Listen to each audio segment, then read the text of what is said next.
social workers are kind of bound to serve the underserved communities. And is it ethical to charge those high amounts and not accept insurance? Or because we're in a profession where we're supposed to be helping those people that may be down on their luck, should we just be accepting insurance and not be charging those high amounts?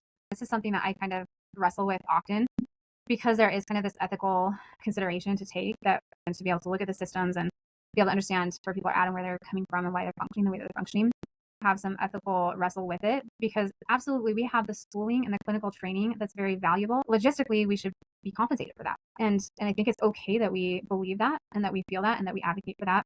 And we're living in a reality where that's not the case. And so being able to find a balance with that is hard, because I currently stay at the office that I'm at because 90% of my clients are insurance pay. If I were to leave that clientele, I would filter out a lot of the clients who need therapy the most. Mm-hmm. So I take a lower pay and I stay in that setting because I feel very ethically bound to that. But I also am constantly looking for ways to like find my value in this profession. How do I advocate and also appreciate that? So it's kind of a dichotomy where we have to live with both realities. And I think everybody falls in a different place with that. I am privileged enough to have a 2-income home where my husband has insurance and kind of gives us that foundation. And so that makes it possible for me to be able to take this lower pay and to be able to honor that kind of community that I'm serving. But not everybody has that same privilege. And so it's hard to make a judgment call on that.